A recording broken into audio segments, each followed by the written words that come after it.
የምችለው ነገር ነው፣ እማልችለው አይደለም። የሕይወት ስርዓቴ ነው ምፈጽመው በሉ። አለ ፍርሃት እግዚአብሔር በሰጠኝ ጽድቅና ቅድስና ነው የተፈጸመች ነች። እችላለሁ ማለት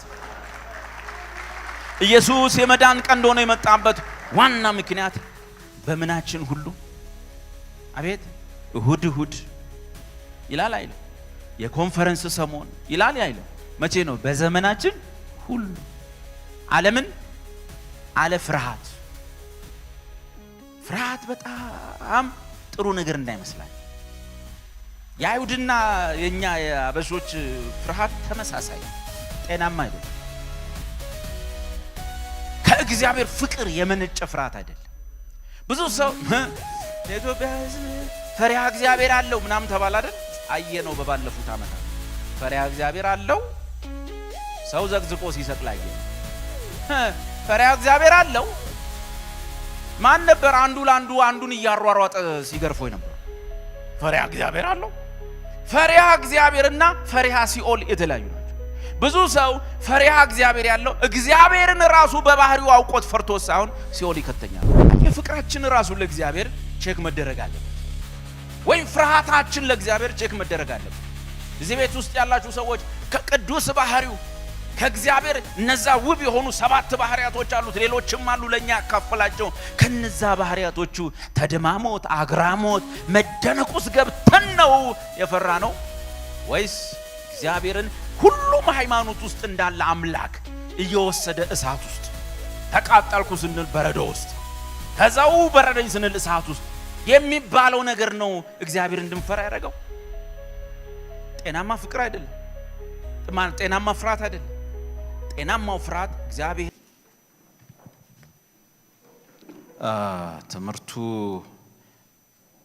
መጽደቅና መቀደስ ላይ ነው የቆመው።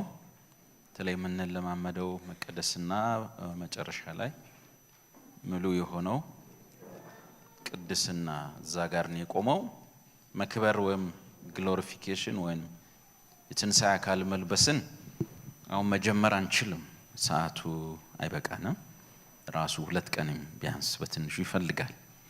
ለዚህ የሁለቱን ቀን ትምህርቶች የሚጠቀልል አንድ ንባብ ከመጽሐፍ ቅዱስ ውስጥ አውጥተን ጠዋትም ለምርጫ እየነገርኩት ነበር፣ ስመጣም ለፓስተር እየነገርኩት ነበር።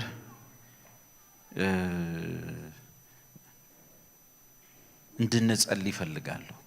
አሁንም ማለት ትምህርቱን ባለፉትን ከረቡ ቀን ጀምሮ ያሉትን ዩቲዩብ ላይ ታገኛላችሁ። ያመለጣችሁ ሰዎች ዛሬ መጣችሁ ማለት ነው። ዛሬ እነዛን ትምህርቶች የሚጠቀልል ሐሳብ ከሉቃስ ወንጌል ላይ ትንሽ ልናገርና ለእግዚአብሔር መንፈስ መታዘዝ ስላለብን ጠዋት ለምርጫዬ በጣም ጨንቆኝ ስነግረው ነበር። ሰው ለትምህርት ይመጣል፣ እኔ ደግሞ ውስጤ እየተጨነቀ ነው። ስለዚህ አልኩ ደግሞ ይኸው አማረም ገባበት። ስለዚህ መቀጠል አለብን። መጸለይ ፈልጋለሁ፣ መጸለይ እንፈልጋለን። እንደዛ እናረጋለን ማለት ነው። እሺ ቅር እንደማይላችሁ ተስፋ አረጋለሁ። ማለት አስተምረናል፣ ስትማሩ መታችኋል። በዛ ሰዓት ዝናቡ አየሩ ምናምን ያለና እውነት ታሳዝኑኝ ነበር። ስለዚህ ትምህርቱም እንደሚጠቅም አውቃለሁ፣ ግን እንድንጸልይ ደግሞ ፈልጋለሁ። እንድትጠቀሙ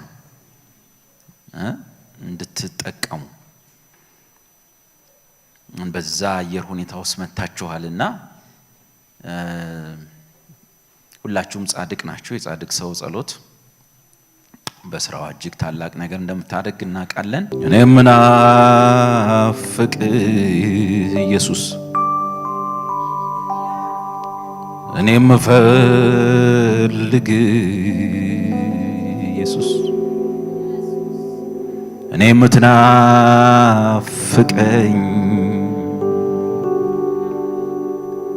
እኔ ምናፍቅ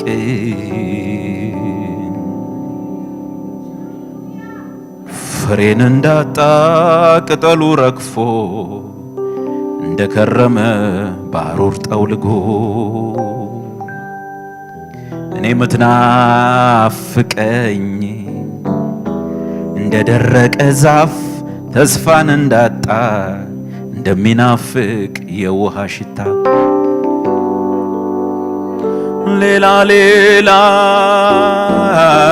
ሌላው ቀርቶብኝ አንተነ ለኔ የምትናፍቀኝ መንፈስ ነው የኔ እርካታ በምንም ነገር የማይተካ እኔ የምፈልግ ኢየሱስ እኔ ምናፍቅ በቤተ ሳይዳ እድል እንዳጣ ውሃው ሲናወጥ ቀድሞ እንዲገባ እኔ ምትናፍቀኝ እኔ ምፈልግ በማይድን ደዌ እንደተመታ እንደሚናፍቅ ከመሙ ፎይታ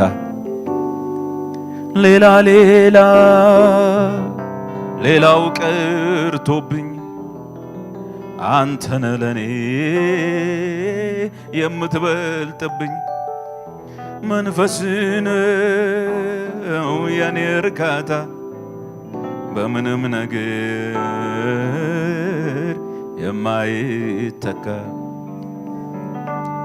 እኔ ምናፍቅ ኢየሱስ እኔ ምፈልግ እኔ ምፈልግ እንደ ቆሰለ ሰው እንደ ተጎዳ ከቶ እንደሌለው የመዳን ተስፋ እኔ ምትናፍቀኝ በሞትና ሕይወት መካከል ሆኖ እንደሚጠብቅ ብትመጣስ ብሎ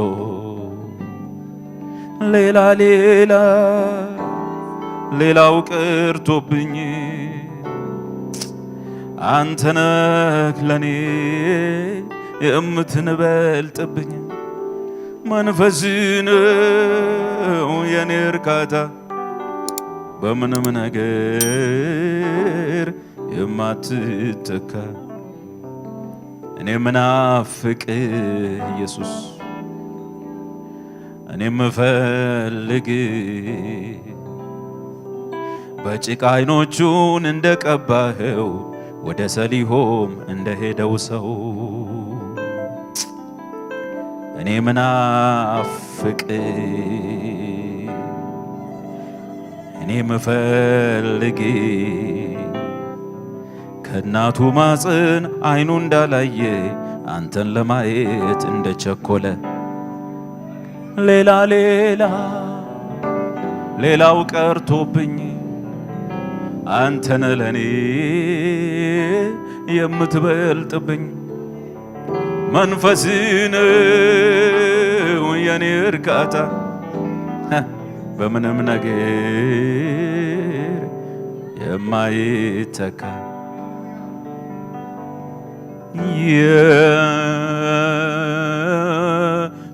ኢየሱስ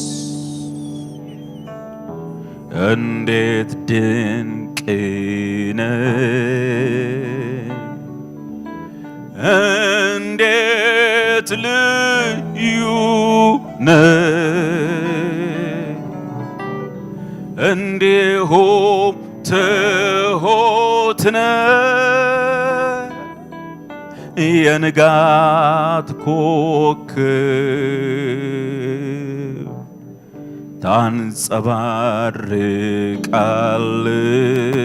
ታንጸባርቃለህ ኢየሱስ እንዴት ድንቅ ነህ ኢየሱስ እንዴት ድንቅ ነህ እንዴት ልዩ ነህ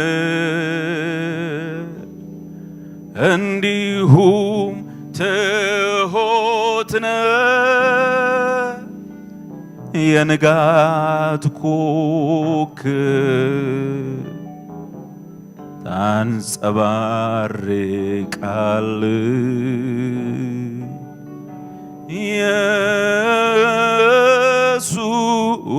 ኢየሱስ እንዴት ድንቅ ነህ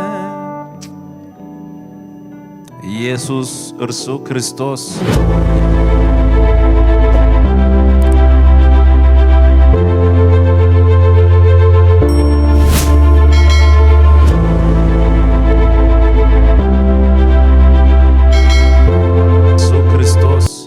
የሕያው የእግዚአብሔር ልጅ ነው። አሜን። ጸጋ ይብዛላችሁ፣ ጸጋ ይብዛላችሁ። ቴንክ ዩ። የሉቃስ ወንጌል ምዕራፍ 1 ከቁጥር 67 ጀምሮ ዘካርያስ መጥምቁ ዮሐንስ በተጸነሰ በተወለደ ጊዜ የተናገረው ትንቢት ነው። ዘካርያስ በዚህ ምንባብ ላይ ሉቃስ ወንጌል ምዕራፍ 1 ከቁጥር 67 ጀምሮ የሚያወራው ትንቢት ከፊሉ ስለ ልጁ ስለወለደው መጥምቁ ዮሐንስ ነው፣ ስለ አጥማቂው ዮሐንስ ሲሆን የቀረው ግን ዮሐንስ በፊቱ ስለሚሄድለት ቤዛ ወይም አዳኝ ስለ ጌታችን ስለ ኢየሱስ ክርስቶስ ነው። ዘካርያስ ይህንን የተናገረው አፉ በተከፈተ ሰዓት ነው። ከዛ መንፈስ ቅዱስ ሞላበትና ትንቢት ተናገረ፣ እንዲህም አለ። የእስራኤል ጌታ አምላክ ይባረክ፣ ጎብኝቶ ለሕዝቡ ቤዛ አድርጓልና ከጥንት ጀምሮ በነበሩት በቅዱሳን ነቢያት አፍ እንደተናገረ በብላቴናው በዳዊት ቤት የመዳን ቀንድን አስነስቶልናል። ቅድም ስዘምሩ ገርሞኛል። መቼስ አልነገርኳችሁ፣ አላወራንም። በብላቴናው በዳዊት ቤት የመዳን ቀንድን አስነስቶልናል። ይገርም ነው። የምን ቀንድ? የመዳን ቀንድ። ቀንድ ምንድን ነው? መጽሐፍ ቅዱስ ውስጥ ድሮ ጴንጤዎችን ለማብሸቅ ቀንዴ ከፍ ከፍ አለ ብለን እንደዚህ እንላቸው ነበር። ቀንድ ምንድን ነው? ኃይል፣ የማድረግ ኃይል፣ ለልማትም ይሁን ለጥፋት ማለት ነው።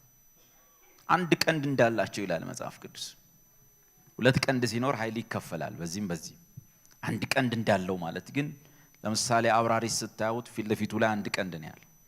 የዛ ሁሉ የሰውነቱ ክብደት በሙሉ ተወርውሮ ሲመጣ በዛ ቀንድ በኩል ነው የሚገለጠው እና ያገኘው ሰው አይሆንም። አንዳንድ ጊዜ እዚህ ቤት መቼስ የተወሰነው ይሄ ከተማ የሚሄደው ከብት ላም በቀንዱ ነካ ያደረገን አለን፣ አልተጎዳንም። ብዙ ኃይል የላቸውም፣ ኃይላቸው የተከፈለ። ይሄ አንድ ቀንድ ነው። የእግዚአብሔር ኃይል ሁሉ በእርሱ የሚወጣበት ቀንድ ማለት ነው። ለምን የሆነ ቀንድ? ለመዳን የሚሆን ቀንድ፣ ለማጥፋት የሚሆን ቀንድ አይደለም። ኢየሱስ ክርስቶስ የእግዚአብሔር የማዳን ኃይል ነው። ወንጌል የእግዚአብሔር የማዳን ኃይል ነው። የማጥፋት ኃይል አይደለም፣ የማዳን ኃይል። ወንጌልን ባሰብክ ወዮልኝ አለና ወንጌል ለመዳን የሚሆን የእግዚአብሔር ምንድነው? ኃይል ነው። መዳን ለማይችለው ሰው የመዳን ኃይልን የሰጠው ማን ነው? እግዚአብሔር ነው። ስለዚህ ጌታችን ኢየሱስ ክርስቶስ የመዳን ቀንድ ስንል እግዚአብሔር ሰው ልጆችን ለማዳን ያለውን ኃይሉን የገለጠበት የተጠቀመበት የእግዚአብሔር ብርታት ነው። የሰው እጅ የሌለበት ማለት ነው። ሰው ያልተካፈለበት፣ ሰው ያልተሳተፈበት የመዳን ቀንድ በማን ቤት ተነሳ? በዳዊት ቤት ተነሳ። መንፈስ ቅዱስ ይሞላበት ነው ይህን የተናገረው። ልበሉ። ይህ የመዳን ቀንድ ከምንድን ነው ያድነን? ወይም ከምንድን ነው ያዳነን? እዚህ ቤት ላለ ነው። ለማያምኑ ሰዎች ከምንድን ነው ያድናቸው? ያመንን ሰዎች ከምን አድኖናል? መጽሐፍ ቅዱስ የሚናገረው የመዳን ቀንድን አስነስቶልናል፣ ማዳኑም ከወደረኞቻችንና ከሚጠሉን ሁሉ እጅ ነው አለ። ከየትኛውም የጠላት ኃይል፣ ከየትኛውም የጠላት እጅ። ዋናው ጠላታችን ኃጢአት ነው። ዋናው ጠላታችን ሰይጣን ነው። የእግዚአብሔር ባላንጣ የሆነው ነገር በሙሉ ጠላታችን ነው። በመዳን ቀንድ በኩል እግዚአብሔር ከምን አዳነን ይላል? ከወደረኞቻችን እጅ ሁሉ፣ ከያዘን ነገር ሁሉ ባሪያ ካደረገን ነገር ሁሉ ካቸነፈን እግዚአብሔር ከሚጠላው ነገር ሁሉ እግዚአብሔር በዚህ የማዳን ኃይል አድኖናል ነው የሚለው መጽሐፉ። ትንቢት ነው የሚናገረው፣ ለወደፊት ጊዜ ነው የሚሆነው። ግን ኢየሱስ ይህን ትንቢት ፈጸመው። የመዳን ቀንድ ከ6 ወር በኋላ ተወለደ። ከዛ በኋላ ከ33 ዓመት በኋላ ማዳኑ ተፈጸመ እና ዛሬ እዚህ ቤት ያለነውን ሰዎች መጽሐፍ ቅዱስ የሚለው እንዴ የመዳን ቀንድ እኮ የመዳን ቀንድ ሮሜ ጋር ስታበራራው የእግዚአብሔር የማዳን ኃይል ማለት ነው። ለምን ሲባል ሰው ራሱን የሚያድንበት ኃይል የለውም። ሰው ራሱን ማዳን የማይችል ምስኪን ነው። በነገራችን ላይ አሁን በጌታ ከሆነን በኋላ እንኳን ለቀጣዩ ሕይወታችን አሁንም የእግዚአብሔር ጥገኞች ነን። አሁንም የእግዚአብሔር ተደጋፊዎች ነን። ቅዱስ አባቶይ ከኔ ጀምሮ ሁላችንም አሁንም ያንተ ተደጋፊ ነን፣ ተለጣፊዎች ነን። እግዚአብሔር ሆይ ያንተ ጥገኞች ነን። ስለዚህ አሁንም እግዚአብሔር ለመኖር በሚሆነው የህይወት ስርዓት እርዳታህን እንፈልጋለን፣ ማገዝህን እንፈልጋለን። ኢየሱስ ከምንድን ያዳነን? መጽሐፍ እንደሚናገር ከማናቸውም ወደረኛ እጅ ድነናል። አትስጉ። ከወደረኞቻችን ሁሉ እጅ ድነናል። አሁን ማጠብጠብ ነው፣ ወደፊት መጓዝ ነው። ከፊታችን ያሉት ረጃጅሞች ናቸው። እኛ በፊታቸው እንዳንበጦች ነንና ልንወርስ አንችልም አትበሉ። ከጥንት ጀምሮ መጥፎን ሪፖርት የሚያቀርቡ ሰዎች ቁጥራቸው ብዙ ነው። ባድ ሪፖርት። ሙሴ ወደ ተስፋይቱ ምድር ሰላዮች ላከ። 12 ሰላይ ነው የላከው። ከ12ቱ ግን 10 ያመጡት ለህዝቡ ያመጡት ሪፖርት ሲውላችሁም እየወጣችሁ ስበኩ ተባለ። ሁሉም ያመጡት ሪፖርት ወገኖቼ መውረስ ቀላል አይደለም። 10 ሰው ቁጥሩ ደግሞ ሲበዛ ታምናለህ። እንዴት ይሳሳታል 10 ሰው ትላለህ? እነዚህ 2 ሰዎች ኢያሱና ካሌብ የሆነ ችግር ቢኖርባቸው ነው እንጂ ትላለህ። 10 መተው ያቀረቡት ባድ ሪፖርት ነው። ምን የሚል ነው? ንግግሩ የሚጀምረው ምን ተብሎ መሰላችሁ? የአስሩ ሰባኪዎች ሙሴ ላካቸው ምድሪቱን አይተው ሊመጣ ካለው ዓለም ቀምሰው የምድሪቷን ፍሬ ተሸክመው አይተው ያልገቡት እነማን ናቸው? 10 ናቸው። ቁጥራቸው ብዙ ነው። ሰማያቸው ብዙ ነው። በምን ታውቃላችሁ? ሲጀምሩ ምን ብለው ነው የጀመሩት? እኛ ብለው ጀመሩ። አለቀ። ተበላሸ። ኢያሱና ካሌብ ምን አሉ? ያወጣን እግዚአብሔር ነው፣ እርሱ ያወርሰናል። እነዚህ ምን ብለው ጀመሩ? እኛ።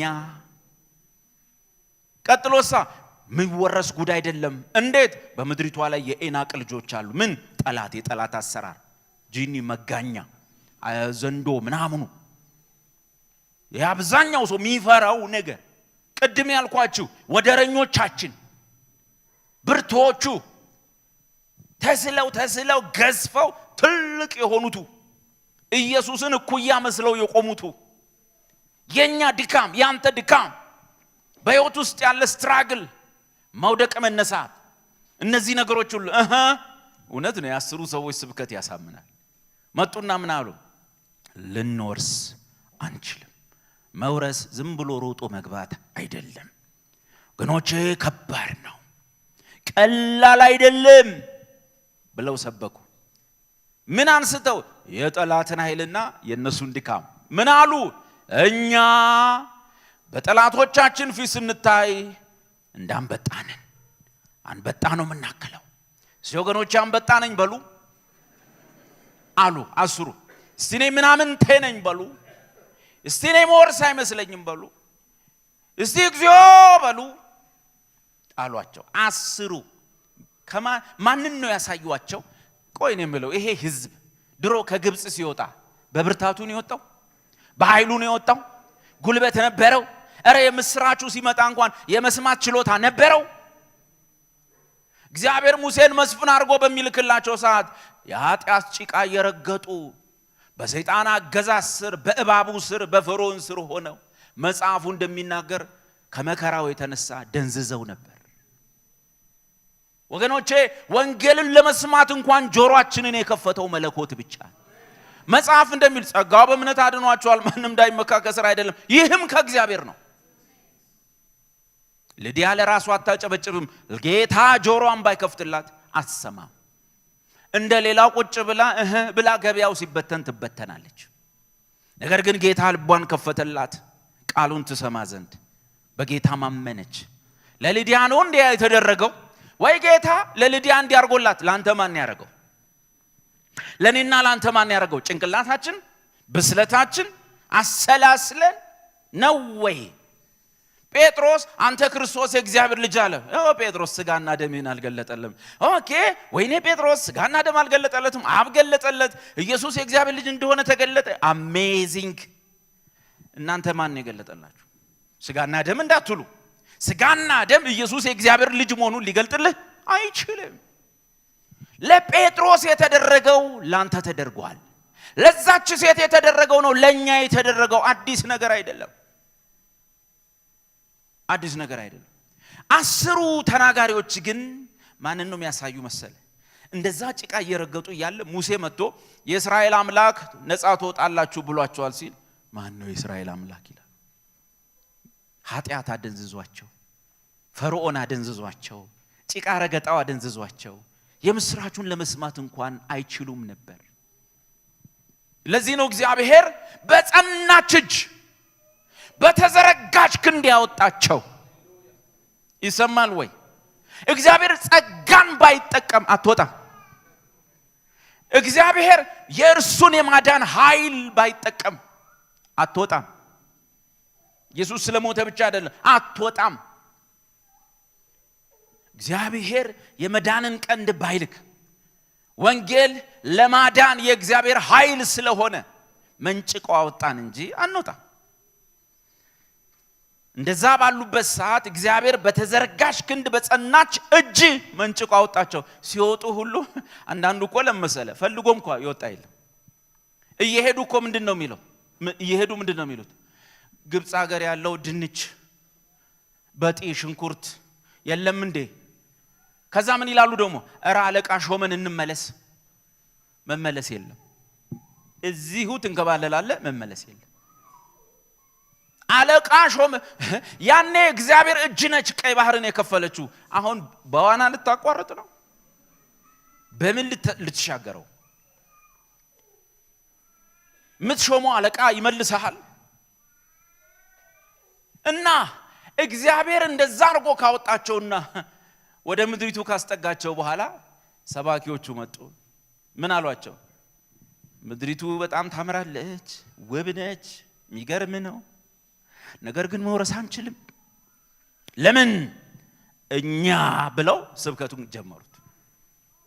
አየ መውረስ ካንተ ከተነሳ ተስፋ ቁረጥ። መውረስን ካወጣ ከመዳኑ ቀንድ ከመስቀሉ ስራ ከጀመርክ እነዚህን 10 ሰዎች አሰማ እና መጽሐፉ እንደሚል እኛ አንበጣነን አሉ ሰዎች። በሚያሳዝን መልኩ ኢያሱና ካሌብ ተጠየቁ። እናንተስ ምን ትላላችሁ? ረሳችሁት እንዴ? ከመጀመሪያ ያወጣን ማን ነው አላችሁ። እኛንን እንዴ ወጣን? እኛንን እንዴ? ኢየሱስ ጸለየ፣ አባት ሆይ ከዓለም አወጣቸው። ከዓለም የመጣችሁ ሰዎች 2 ዓለም አለ። አንዱ የዱርዬው ዓለም ነው፣ አንዱ የሃይማኖት ዓለም። ከባዱ የሃይማኖት ዓለም ነው። እኔ ወጣውበት ቀላሉ የዱርዬው ዓለም። ኢየሱስ በምድር ላይ ሲኖር ያስቸገረው አመፀኛው ዓለም አይደለም። የትኛው ነው? የሃይማኖት ዓለም። ወደ ሃይማኖት በዓል እንውጣሉት።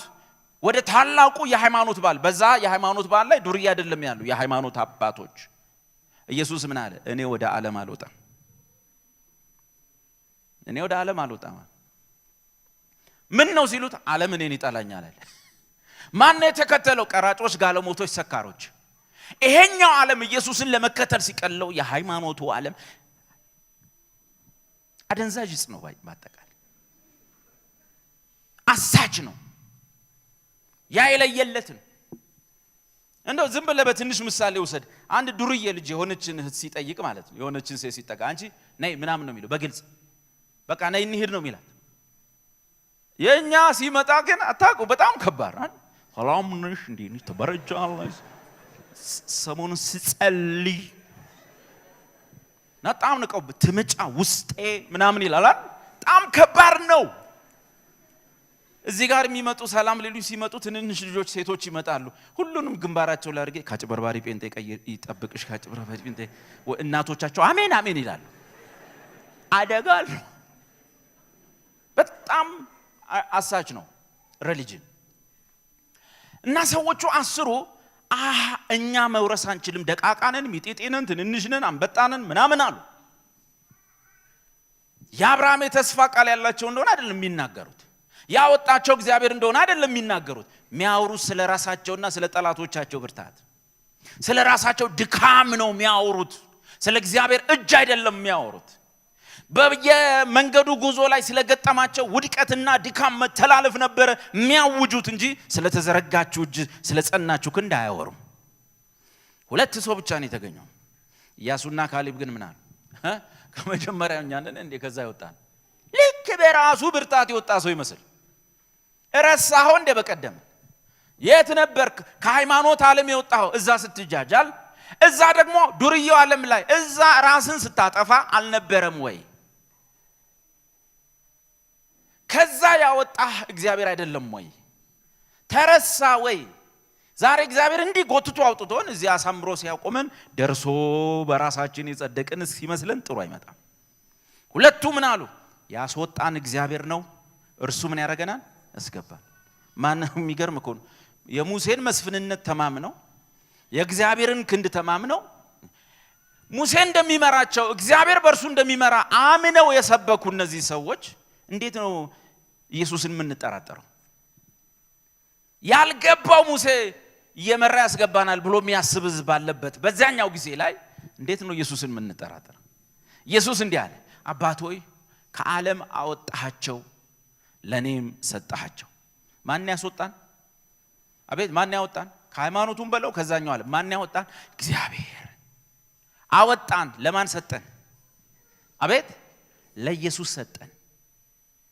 ምን ብሎ ሰጠው ግን? ሲሰጠው ዮሐንስ 6 ላይ ጌታ ተናግሯል። ምን ብሎ እንደሰጠው? ምን ብሎ ነው የሰጠው? አቤት ከሰጠኝ በጎች ሁሉ ውስጥ ረበጌታ ከሰጠኝ በጎች ሁሉ ውስጥ አንድ ስንኳ እንዳይጠፋ ነው እንዳላጠፋ እንዳይጠፋ እንዴ በግማ ይጠፋል። በግ ካልጠፋ ምኑም በግ ሆነ? በግ እኮ ነው ወደ ኢየሱስ የመጣው።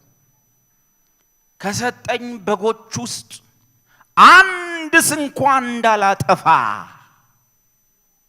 ይልቁንስ በፍጻሜው ቀን እንዳስነሳው ይህ የላከኝ አባቴ ፈቃድ ነው። ወደ እኔ የሚመጣውን ሁሉ ከቶ ኤውሜ በሰውየው ሁኔታ ማለት ነው ወደ ውጭ አላወጣው። ለምን? የመጣውም ሰውዬ አይደለም፣ ያመጣው አብ ነው። ይህች የኛ አለመጥፋት የማን ፈቃድ ነች? ስለዚህ ለማን አሳልፎ ሰጠን? አቤት ለሲኒየር ፕሮፌት ጁኒየር ሜጀር ዋን ምናምን ነው የሰጠን አይደለም። ታማኝ የሆነ የበጎች እረኛ።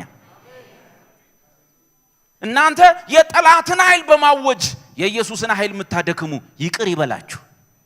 እረኛው ከተኩላው ይበልጣል። ብርቱ ነው፣ ታማኝ። ይህች የላከኝ አባቴ ፈቃድ ነው።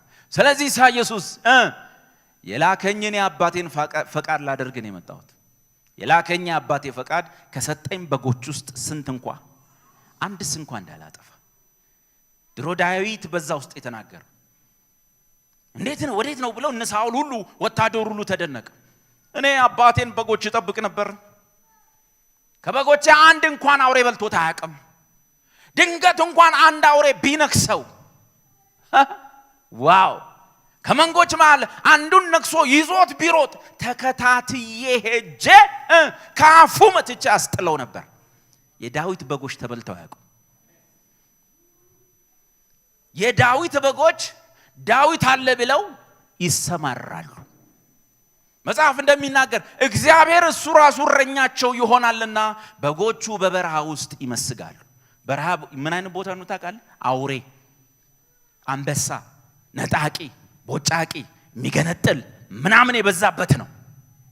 እግዚአብሔር ግን እሱ ራሱ እረኛቸው ይሆናልና በጎቹ በበረሃ ውስጥ ይሰማራሉ። የሁለቱ ሰባኪዎች ስብከት ምን የሚል ነው? ያወጣን እግዚአብሔር ነው፣ እሱ ራሱ ያወርሰናል። ወገኖቼ ማጉረምረም አሁን የተጀመረ አይደለም፣ ድሮም ነው። ለምን ሲባል የማጉረምረም ህይወት እንድትኖር፣ እምነት ያጣ ህይወት እንድትኖር፣ አንዴ ዳንከ አንዴ ጠፋ እንዲመስል የሚያደርገው ቁጥሩ ሰባኪው ብዙ ነው። ሃይማኖቶች በሙሉ ያሉት እዚህ ጋር ነው። ወንጌል ያለው እዚህ ጋር ነው። በወንጌል ውስጥ የተገለጠው ነገር በኢየሱስ እጅ ላይ መሆን ነው። በግ ከዚህ በፊት አውርተናል፣ ራስን ጠብቅ ተብሎ አይመከርም። ለዚህ ነው ማን ነው ከናንተ መካከል በጉን በል እንግዲህ ፋሲካ